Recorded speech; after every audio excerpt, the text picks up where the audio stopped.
Bien, nous poursuivons donc ces auditions en entendant M. Frédéric Malon. Soyez le bienvenu, merci de votre présence. Vous êtes donc sous-directeur de la lutte contre la criminalité organisée et la délinquance spécialisée à la Direction nationale de la police judiciaire. Monsieur Malon, donc, vous avez vu que nos travaux ne portent pas sur la criminalité organisée elle-même, mais sur ce qui la motive, ce qui la maintient, à savoir son financement et puis le blanchiment de ses produits. C'est donc sous cet angle notamment que nous souhaitons vous entendre. Je vais donc vous passer la parole. Je dois vous préciser au préalable que cette audition donc, est filmée en direct sur le site et retransmise sur le site internet du Sénat, qu'elle fera également l'objet d'un compte-rendu publié. Et puis, vous dire qu'un faux témoignage devant notre commission d'enquête serait passible des peines prévues aux articles 434-13, 434-14 et 434-15 du Code pénal. Donc, je vais vous inviter à prêter serment, levant la main droite. Donc, prêter serment de dire toute la vérité, rien que la vérité. Je vous demande de dire « je le jure ». Merci, Monsieur Malon. Et donc, je vous laisse tout de suite la parole. Et puis, 15 minutes, 20 minutes, prendrez le temps qu'il vous faudra. Et puis après, nous passerons aux questions et aux échanges libres.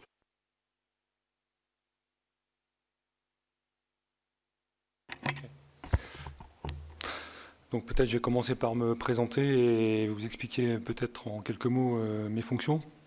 Donc moi je suis, comme vous l'avez souligné, sous-directeur en charge de la lutte contre la criminalité organisée et la délinquance spécialisée, ce qui peut paraître un peu abscon vu de l'extérieur, j'en conviens.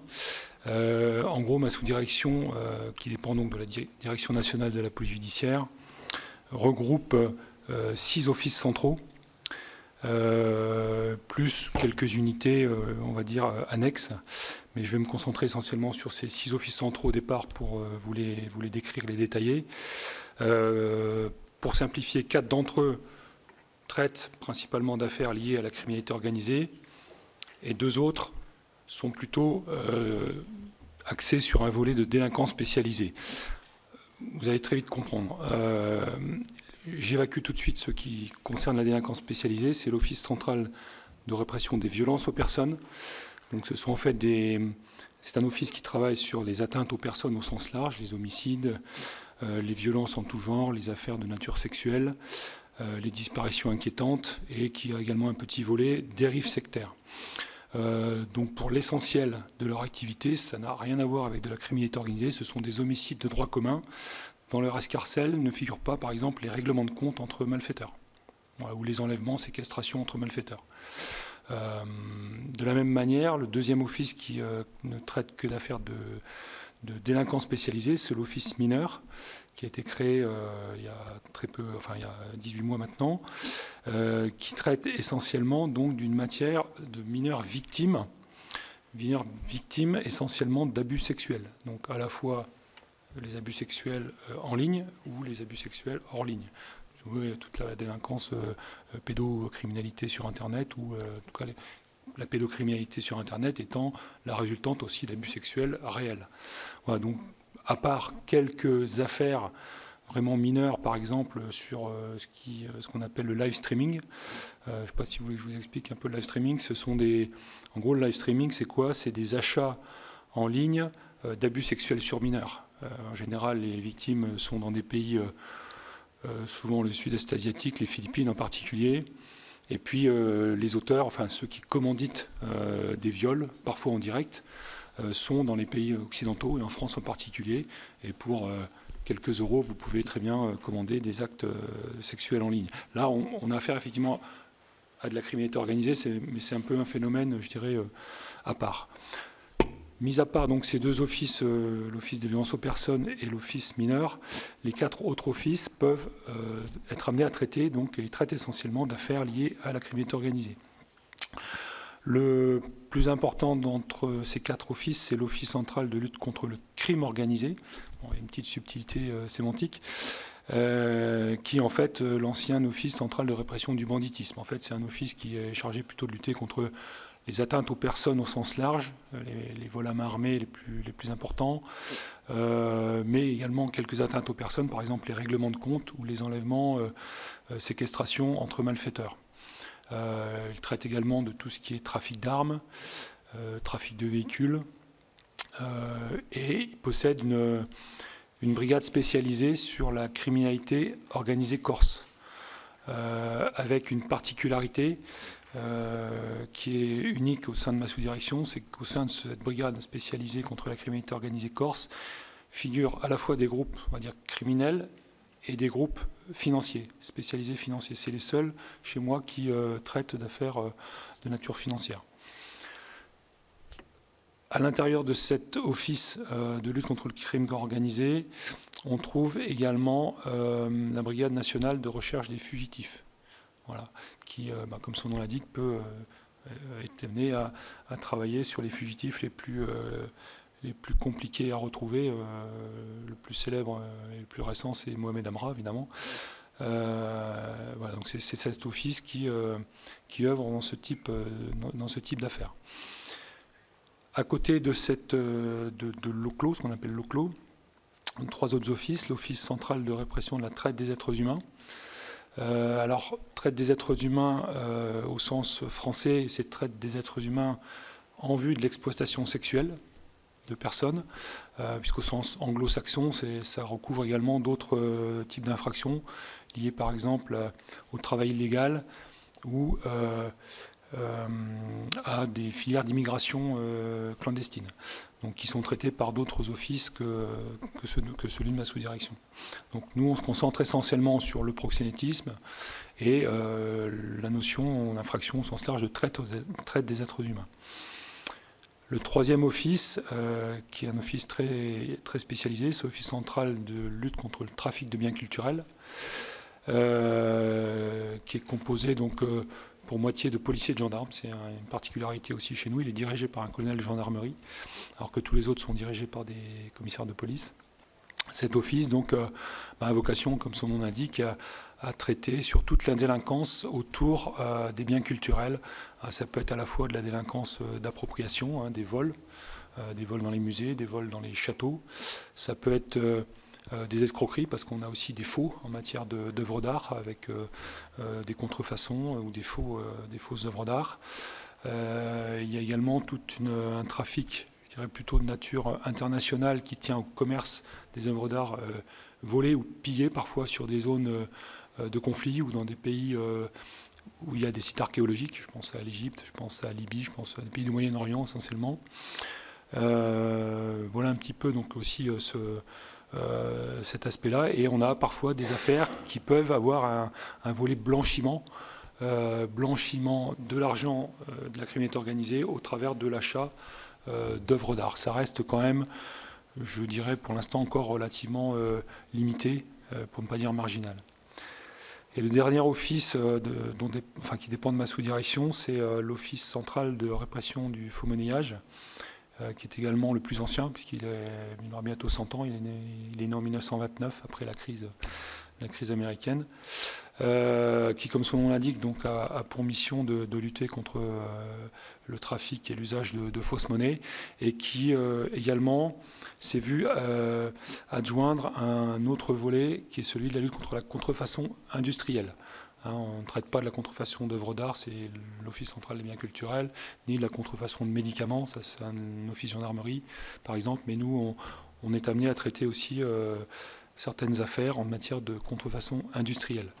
Alors ça va des sacs Vuitton jusque par exemple des piratages de films, des faux chèques restaurants, voilà, on a un spectre quand même relativement large dans ce domaine-là.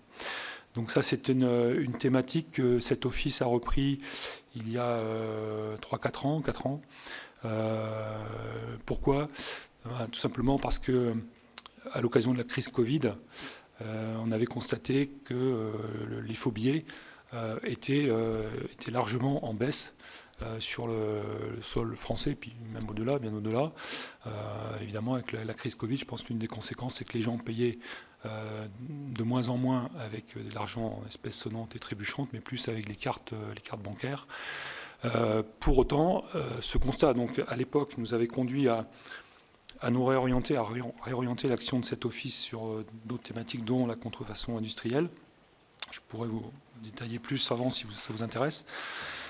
Force est de reconnaître que depuis 4 ans, et notamment l'an dernier, on constate à nouveau une hausse du nombre de faux billets saisis sur le sol français, saisis qui remontent à la Banque de France.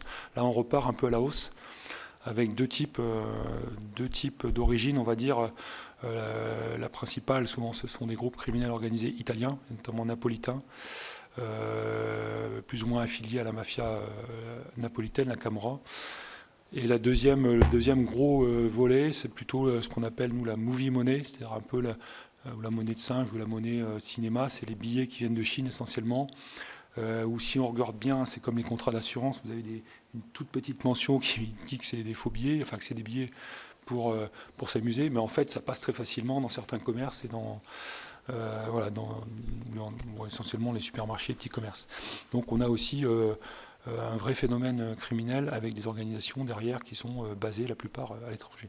Voilà un peu en grosso modo le spectre donc, qui relève de la compétence de ma sous-direction. Peut-être déjà à ce stade si vous avez des besoins d'explications complémentaires ou si c'est clair. Ça vous paraît clair, ok. Donc ensuite, moi je me base peut-être sur le questionnaire que vous m'avez transmis. Donc sur les différentes questions, la première c'est concerner la définition de la criminalité organisée.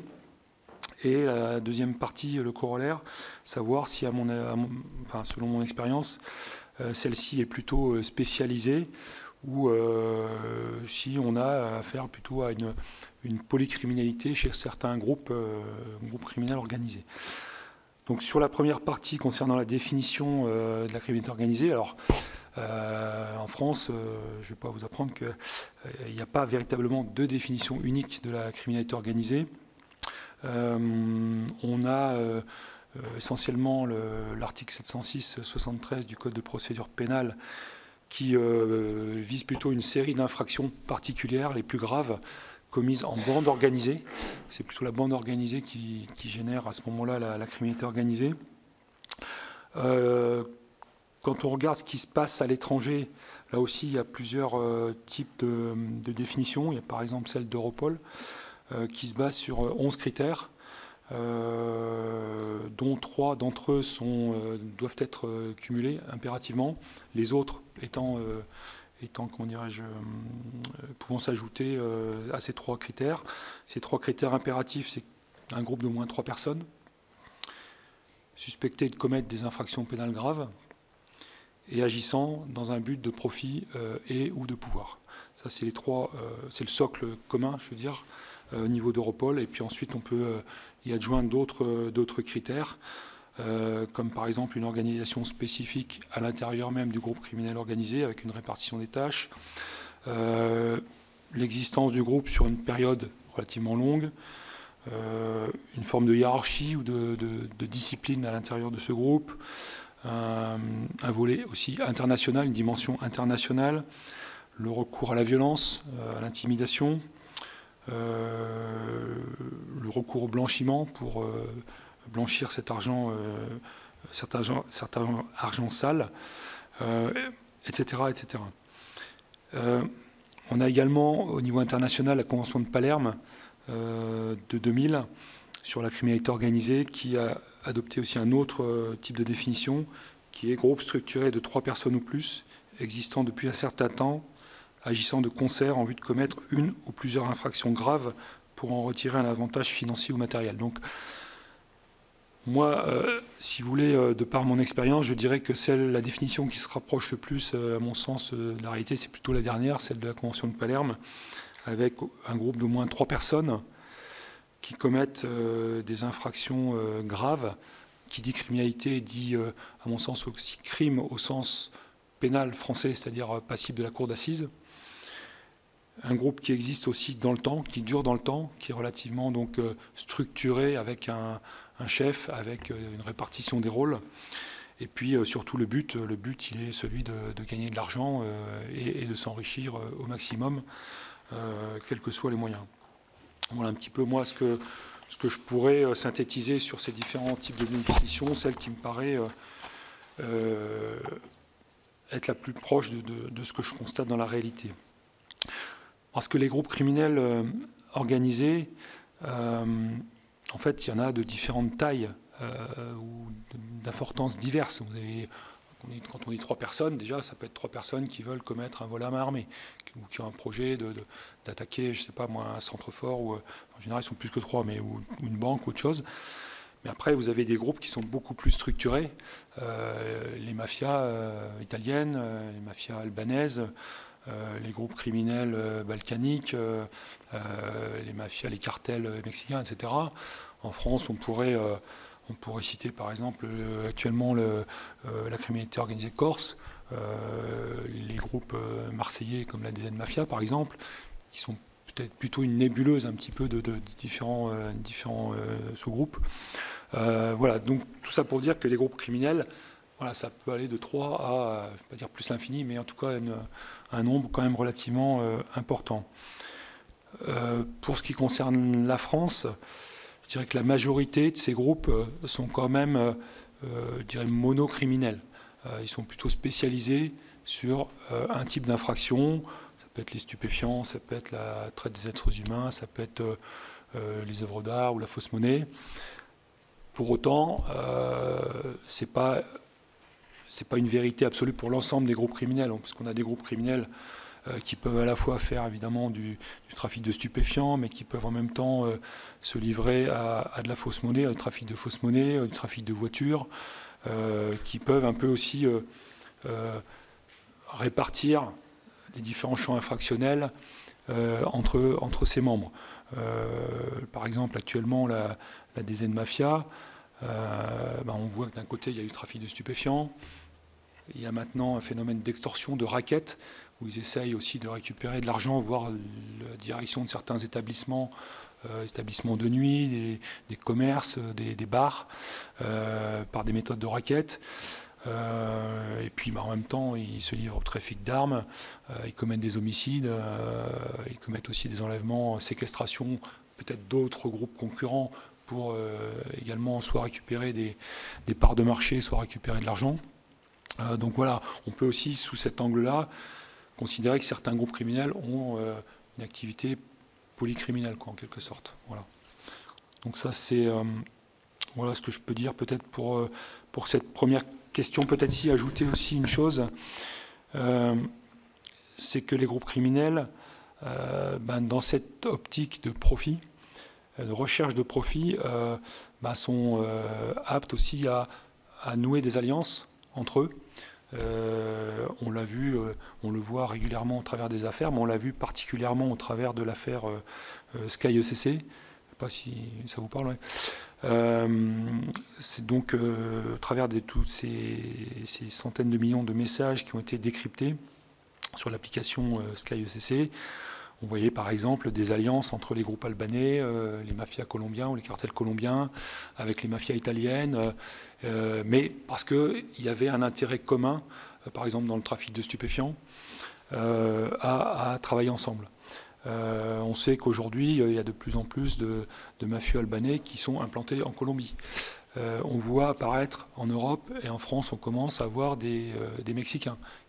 Voilà, petit à petit, il y a une globalisation, si vous voulez, de la criminalité qui fait que, en fonction de leurs intérêts, ils arrivent à nouer des alliances entre eux.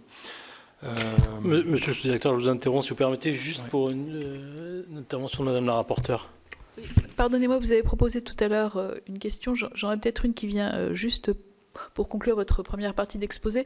Est-ce que, d'après vous, le fait qu'il n'y ait pas une définition unique, est-ce que ça pose un problème juridique particulier en termes de coopération internationale, ou est-ce qu'on se cale sur la définition de la Convention de Palerme, ou est-ce que le fait qu'il n'y ait pas une vraie définition pose un problème? Enfin, c'est une simple question purement technique. Non, à ma connaissance, on n'a pas de difficulté particulière en termes de coopération policière ou judiciaire par rapport à cette définition. Ce qui peut arriver, c'est des problématiques liées à des législations différentes d'un pays à l'autre. je peux vous citer l'exemple aussi, par exemple la coopération avec les États-Unis, où on obtient par exemple des informations en réponse à des commissions rogatoires internationales sur des affaires graves lorsqu'il y a des risques d'atteinte à la vie. Voilà, lorsqu'il y a des risques d'atteinte à la vie en terrorisme, c'était le cas par exemple pour l'affaire Amra dans les premiers jours, ça peut être le cas dans des affaires très graves où il y a des risques peut-être de récidive aussi d'atteinte à la vie, où les Américains sont plus à même de nous renvoyer, nous répondre sur des données, des comptes Google, des comptes Snapchat, des comptes tout ce que vous voulez, qui concernent les GAFA par exemple.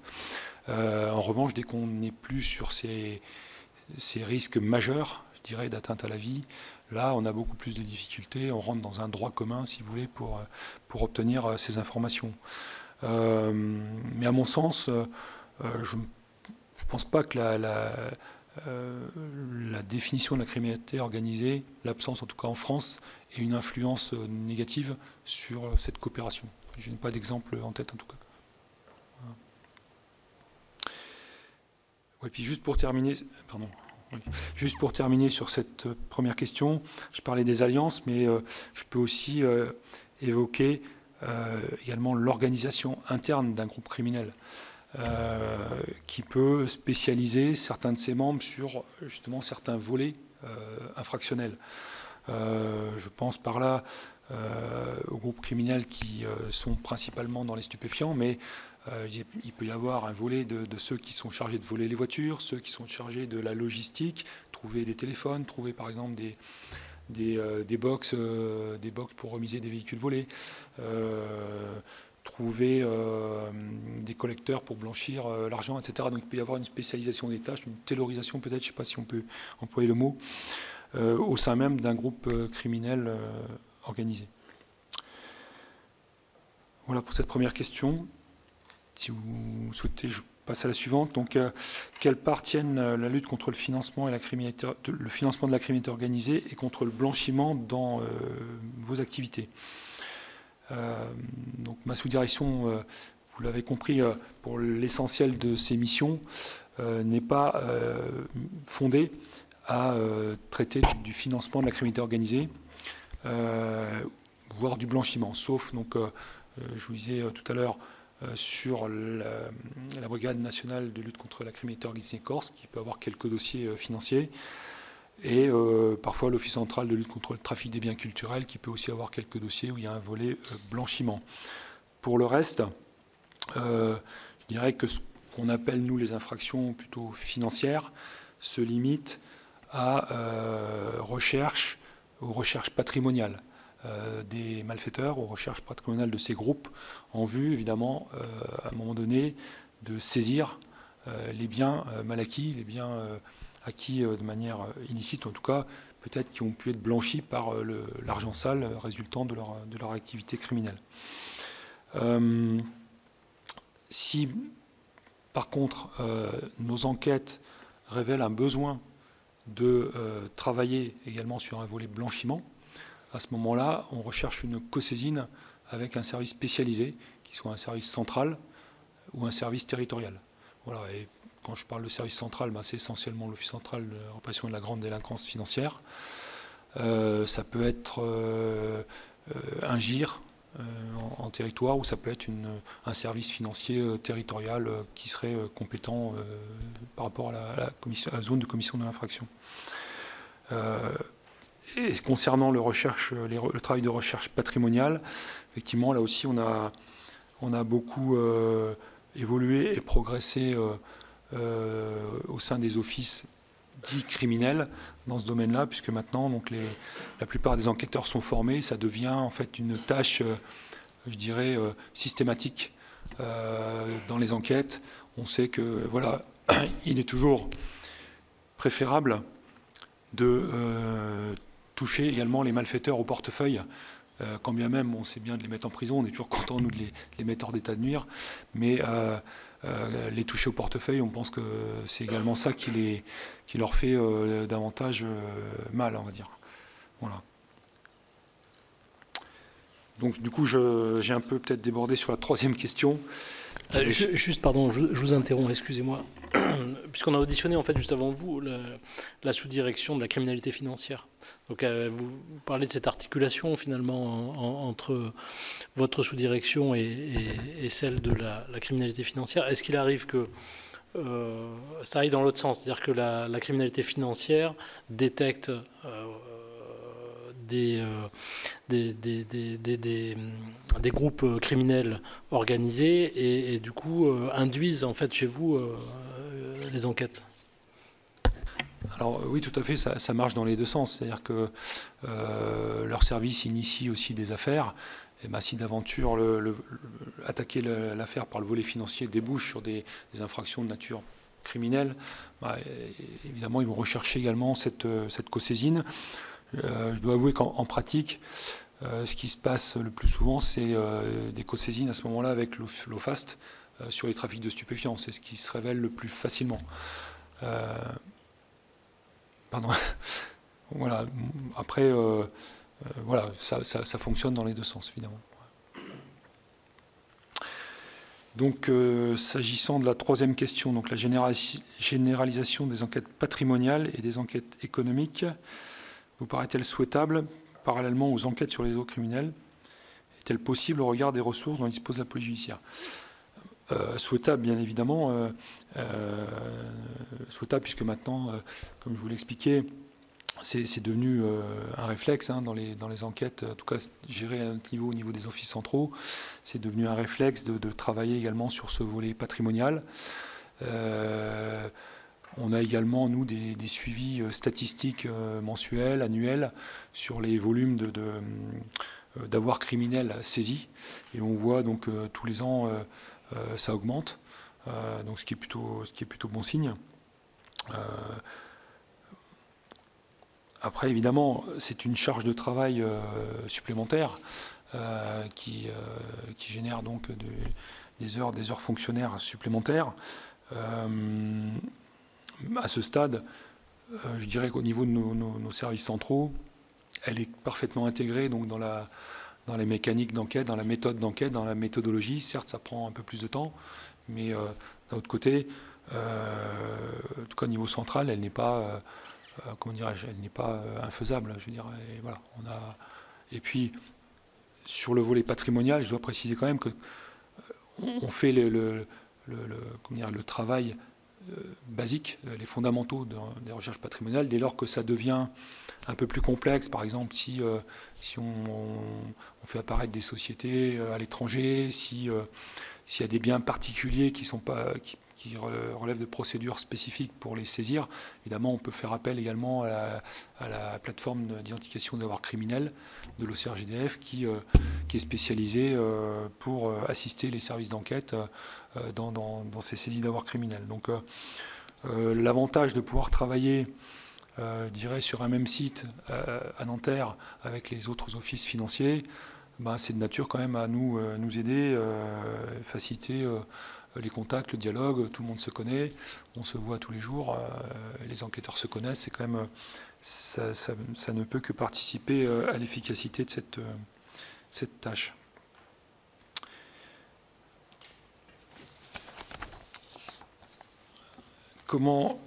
Question suivante, donc comment évaluez-vous les relations entre vos services et les magistrats? Alors, les offices centraux ont une compétence nationale, vous le savez, je suppose. Ça veut dire qu'ils peuvent travailler avec tous les tribunaux judiciaires de France et d'outre-mer, évidemment. Pour autant, la nature de nos affaires, le niveau de gravité de nos affaires fait que la majorité de nos saisines proviennent des juridictions spécialisées. Négir, c'est une juridiction interrégionale spécialisée, ou à Paris de la Junalco, qui a la double casquette en fait sur Paris et puis Junalco au niveau national.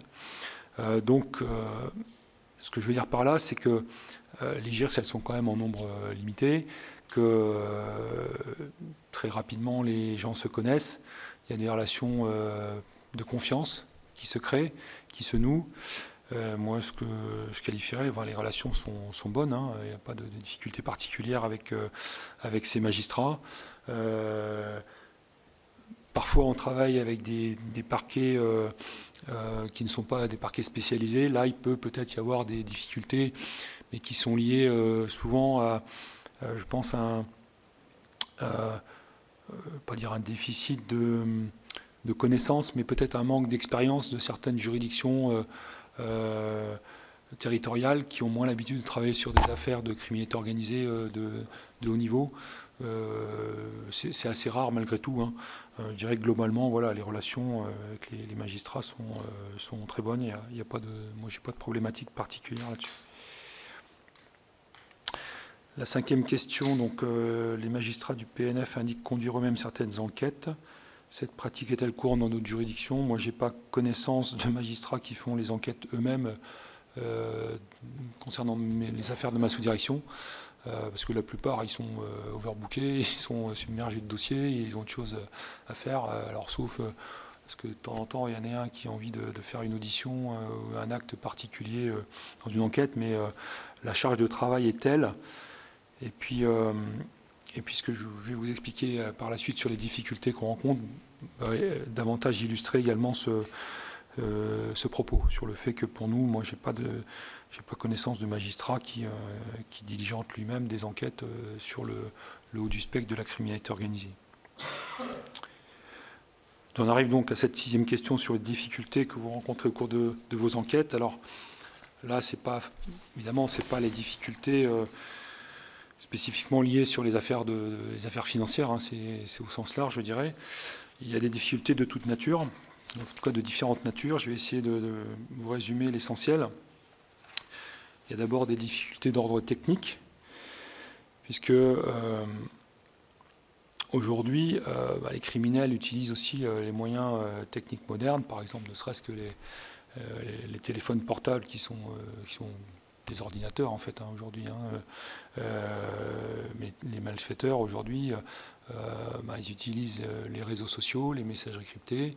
Il n'y a plus d'appels téléphoniques classiques. Il n'y a plus que vous et moi qui utilisons les téléphones classiques. Et encore, vous, je ne sais pas, mais moi aussi.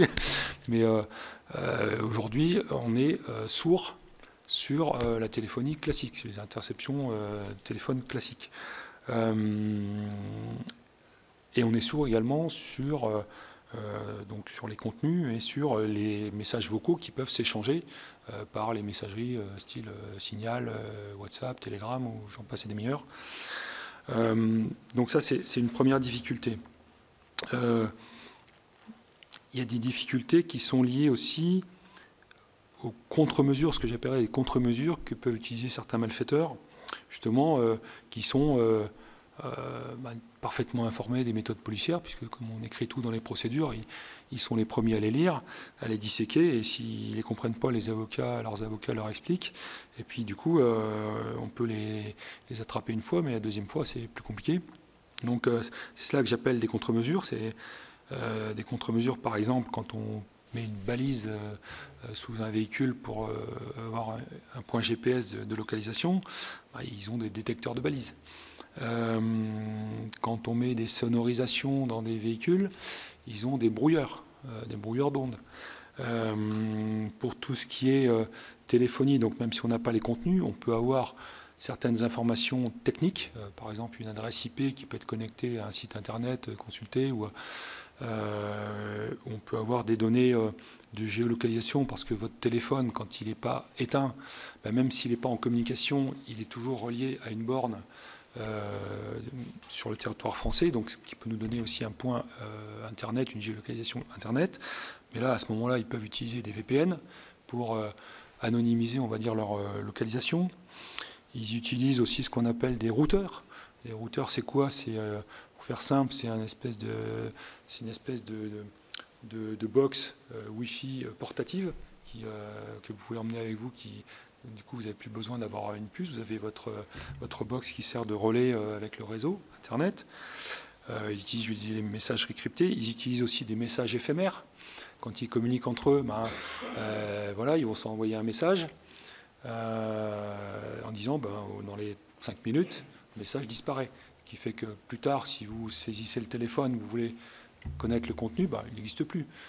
Si vous utilisez le keylogger, qui est donc l'interception de flux Internet sur un téléphone. Le keylogger, il vous donne une copie d'écran. Vous pouvez paramétrer l'intervalle entre deux copies d'écran. Ça peut être, je sais pas, 1 minute, 3 minutes, 5 minutes. Mais si votre message éphémère il est calqué sur 3 minutes et que vous avez mis 5 minutes, vous avez peut-être le message aller, mais vous n'avez pas le message retour. Enfin, vous voyez, donc il y a des difficultés de cet ordre-là. Autre difficulté, la multiplication des téléphones mobiles. Aujourd'hui, quand on arrête un voyou, des fois, il a 2, 3, 4, 5 téléphones mobiles, et parfois en prison aussi. Il faut avoir plusieurs. Quand vous démantelez un réseau de traite des êtres humains, vous avez les victimes, les prostituées qui sont par exemple en France. Vous avez les standards téléphoniques qui sont en Espagne. Et vous avez les donneurs d'ordre, les chefs du réseau qui sont en Amérique du Sud.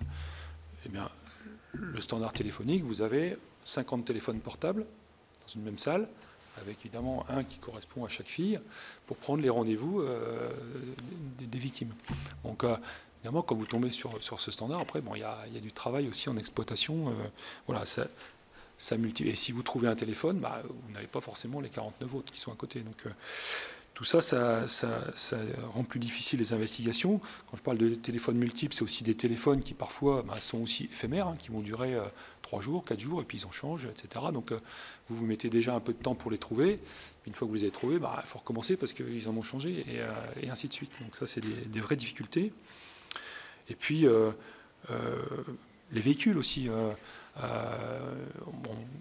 Nos méthodes, on utilise parfois des balises pour localiser et suivre des véhicules, des sonorisations pour écouter ce qui se dit à l'intérieur.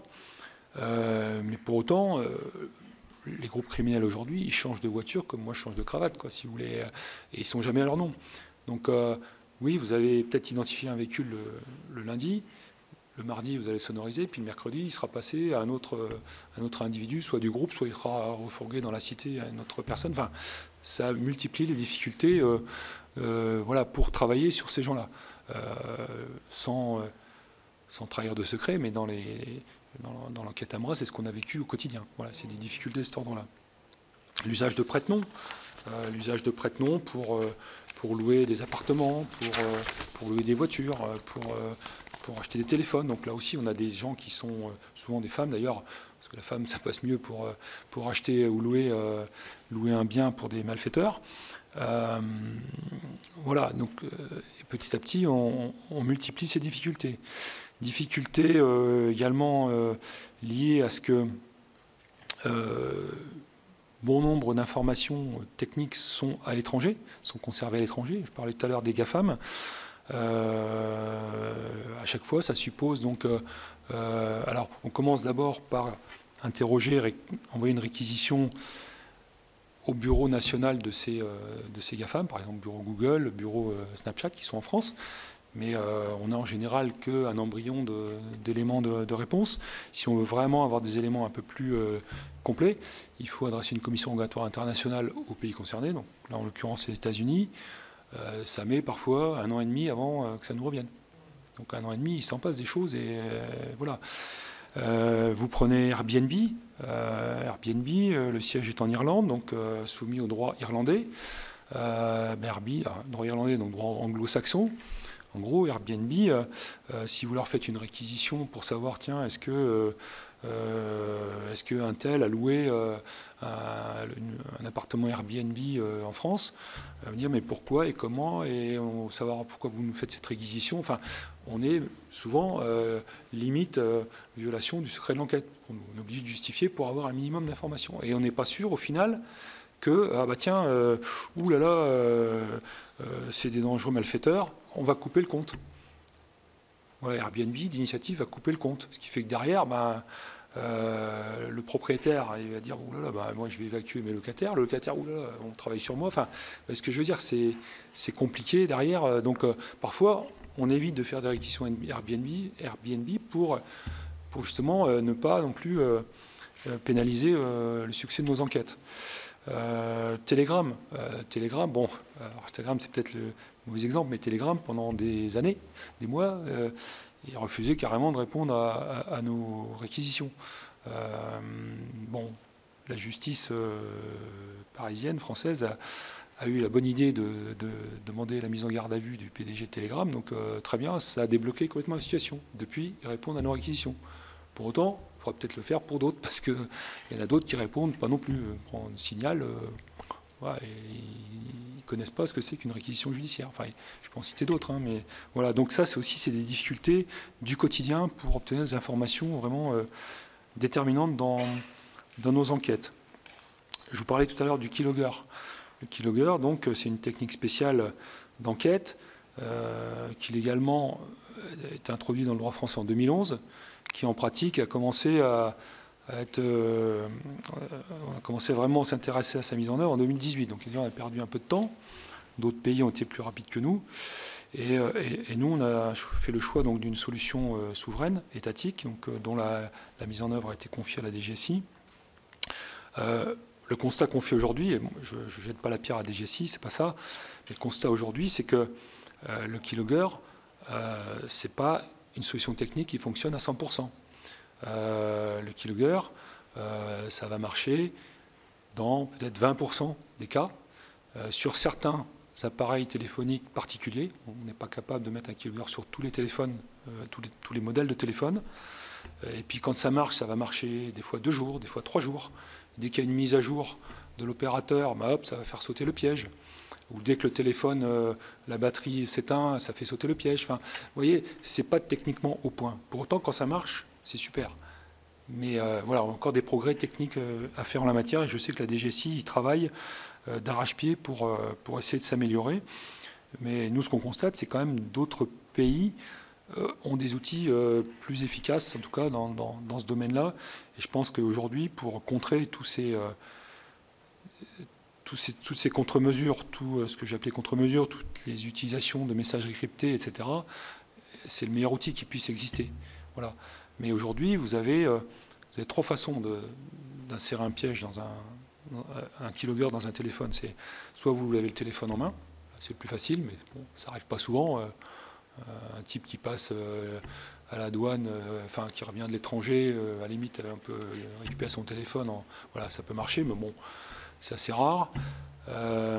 Après, vous avez le 1-click, ce qu'ils appellent le 1-click, c'est-à-dire en gros, on vous envoie un message piégé, un SMS piégé sur lequel si vous tapez, hop, c'est bon, le piège, c'est comme vous sur votre ordinateur, si vous avez un message d'hameçonnage, de phishing, si vous avez cliqué dessus, vous allez verrouiller votre ordinateur, voir le réseau. Bon, ça marche pas non plus souvent, parce que les voyous, quand ils travaillent avec des téléphones dédiés, ils n'ont pas l'habitude de recevoir un SMS de quelqu'un qu'ils ne connaissent pas. Donc forcément, ils vont se méfier et de suite, ils vont changer de téléphone.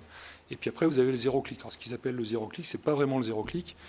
Il faut en fait que l'utilisateur de téléphone aille sur un site non sécurisé, genre HTTP. Pour retirer le S, c'est du HTTP. Donc, où là, effectivement, on arrive à insérer, je dirais de manière invisible, le piège en question. Bon, je ne rentre pas plus dans les détails, mais disons que voilà, c'est quand même des outils qui seraient intéressants de développer pour mieux lutter contre ces groupes criminels. Autre difficulté aussi auquel on a affaire de plus en plus, c'est la gestion de données de masse. J'entends par là que quand vous saisissez aujourd'hui un téléphone, vous avez des gigas de données, voire des terras. Quand vous faites des réquisitions pour obtenir des bornages téléphoniques, pour obtenir des données de l'API, les lecteurs automatisés de plaques d'immatriculation, vous avez parfois des milliers, des centaines de milliers de données qui ont un volume informatique numérique important. Il faut donc aussi des outils, des serveurs de plus en plus costauds, des ordinateurs même pour les enquêteurs de plus en plus solides. Et puis après, il faut les traiter, ces données. Parce que vous prenez un téléphone portable, parfois vous avez donc 20 000 vidéos, 50 000 photos, 30 000 messages. Après, il faut les prendre un par un pour savoir lequel peut être intéressant. Voilà, dans certaines enquêtes, c'est un message qui va être intéressant parmi ces milliers, ces dizaines de milliers. Ça demande donc un temps d'enquête important pour essayer de traiter ça. Et là, je dirais qu'on a besoin aussi peut-être d'outils. On y travaille évidemment sur ces outils. Des outils peut-être basés aussi sur l'intelligence artificielle pour nous aider, de nous faciliter un peu ce tri. Monsieur le sous-directeur, je vous interromps parce qu'on est un petit peu tenu par le temps. Est-ce que vous pourriez répondre en priorité à la question 8 et à la question 10 ? Alors, si vous le voulez bien, pour tenir nos délais, puisqu'on a encore une audition après et des avions derrière. Il a été indiqué à la commission d'enquête, donc les réseaux de blanchiment sont souvent spécialisés. Comment s'effectuent les mises en relation des organisations criminelles avec ces professionnels du blanchiment? Alors, moi je dirais que déjà, il y a plusieurs façons de blanchir de l'argent sale. Le plus simple, le plus basique, c'est de le dépenser soi-même dans les achats de la vie courante, mais aussi dans des achats, par exemple, de véhicules de luxe, dans des voyages à l'étranger, ou de biens de luxe aussi parfois. Ça arrive souvent qu'on a des voyous avec des montres, des Rolex ou des montres de grandes marques. Ça, c'est le plus simple. Après, on peut passer à un stade un peu plus sophistiqué, je dirais, par des achats, par exemple, de commerce ou de biens immobiliers, en France ou à l'étranger. Là, j'entends par là, souvent, on a des groupes criminels qui peuvent acheter, par exemple, des commerces de restauration rapide, des bars à chicha, des salons de tatouage, etc. Ou alors des biens immobiliers, souvent à l'étranger. Je pense à Dubaï, je pense au pays du Maghreb, par exemple. Et puis après, je dirais qu'il y a un troisième niveau de blanchiment, qui est l'utilisation donc de réseaux spécialisés, de collecteurs notamment, parfois de cybercollecteurs, on peut dire. Mais dans ce cas-là, donc la mise en relation, à mon sens, entre les groupes criminels organisés et ces réseaux de blanchiment, je pense que le plus souvent, ça se fait par le bouche à oreille, par les relations en prison, par les connaissances qu'ils ont les uns les autres. Moi, je dirais que c'est, à mon avis, le moyen le plus fréquent. Voilà. Question 10. Comment mesurez-vous la pénétration de l'économie légale par la criminalité organisée? Ça rejoint un petit peu ce que je disais sur la question 8, c'est-à-dire que je pense que cette pénétration de l'économie légale, elle peut se mesurer au travers des commerces et du nombre de commerces, souvent des commerces de proximité, qui peuvent être acquis par ces groupes criminels, souvent d'ailleurs localisés dans les quartiers difficiles, pas toujours, mais souvent, et puis qui sont fréquentés essentiellement par des délinquants ou par des gens qui sont défavorablement connus, et tenus également souvent par des gérants de paille, qui sont, souvent inconnus au plan pénal. Ça peut se mesurer, je pense aussi, au travers du résultat en fait, d'affaires de raquettes d'établissements. Par exemple, les établissements de nuit, les boîtes de nuit, les bars, certains commerces de nuit, certains commerces tout court. On le voit en ce moment, par exemple, sur Marseille avec la DZ Mafia qui essaye d'élargir un petit peu son périmètre au travers du racket de ce genre d'établissement. Ça peut être aussi au travers de sociétés qui sont créées, je pense avec des sociétés, par exemple, de traitement de déchets. On l'a vu avec une affaire mettant en cause la famille Ornec. On l'a vu aussi, par exemple, dans le sport, avec en Corse, un groupe criminel du Petit Bar qui essayait de reprendre, enfin qui avait même repris d'ailleurs le club de foot d'Ajaccio en main. Donc voilà, c'est assez diversifié, mais on a quand même un peu ces constantes là sur ces commerces. Voilà. Merci beaucoup, pardon de vous avoir un peu bousculé, mais c'est vrai que c'est pas toujours simple d'être à l'heure. Je vais passer la parole à Madame la rapporteure, parce qu'elle a peut-être des questions qui n'ont pas été évoquées au travers de ce questionnaire. Merci en tout cas pour Oui, merci beaucoup. C'est-à-dire qu'on a eu une audition qui vous a précédé qui était particulièrement dense. Il reste quand même quelques questions que je voulais vous poser. La première, c'est le rôle des avocats et des experts comptables, parce que dans les difficultés que vous avez mentionnées, est-ce que vous avez avec ces professions des difficultés ou un déséquilibre finalement dans les relations avec les montages auxquels vous êtes confrontés? Vous avez forcément ces professions qui interviennent, si oui, comment? La coopération avec les douanes, est-ce que vous pouvez nous en parler une minute? Et en ce qui concerne les techniques genre Keylocker dont vous avez parlé, qui relève aussi d'un sujet qu'on a un peu évoqué hier, qui est notre souveraineté, en fait, en termes de protection, puisque c'est bien de ça dont il s'agit. Comment est-ce que vous imagineriez une solution française, voire européenne, sur ce développement d'un outil qui est absolument indispensable à la défense de nos intérêts? Alors, pour la première question, s'agissant donc des professions style avocat ou expert comptable, alors, expert comptable, moi, j'ai pas vraiment d'affaires en tête qui me vient mettant en cause des experts comptables. Là, je pensais plus le domaine des services spécialisés financiers.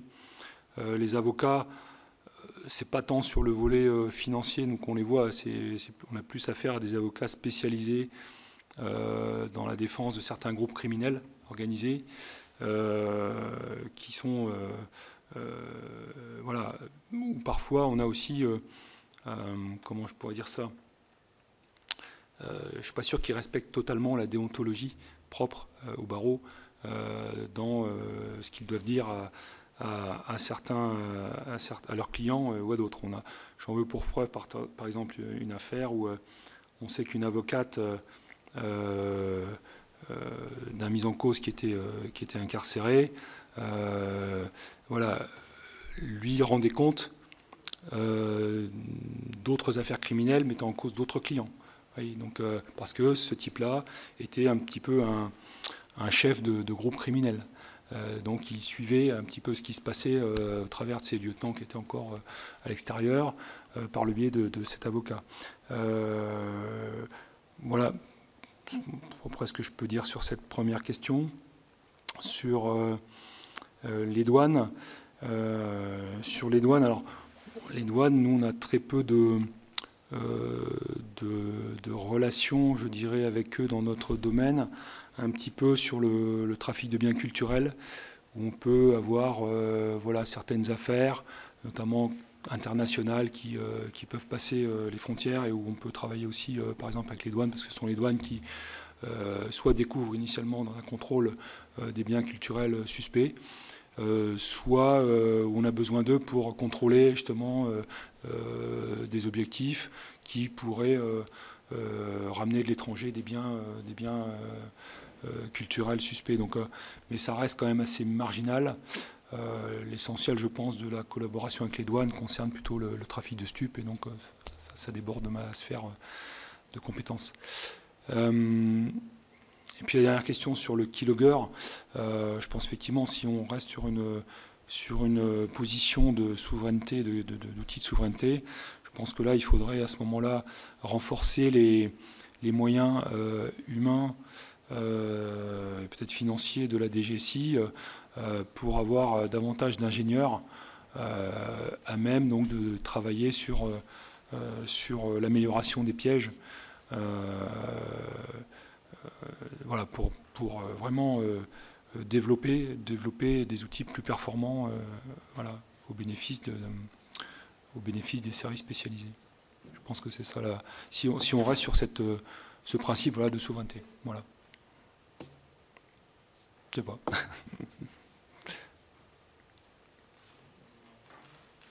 Merci beaucoup. Alors, monsieur le sous-directeur, je me tourne quand même vers les collègues, mais je crois que tout le monde est très satisfait de ces réponses. Merci beaucoup pour la précision avec laquelle vous avez répondu à l'ensemble de nos questions. Alors, sauf les 2 ou 3 qui manquent, nous sommes preneurs, si vous le voulez bien, de réponses écrites, si c'est possible, sur ces questions qui ont pu manquer. Pour le reste, en tout cas, merci beaucoup. Pardon du temps trop court, malheureusement, que nous avons pour ces auditions, mais en tout cas, merci de votre présence.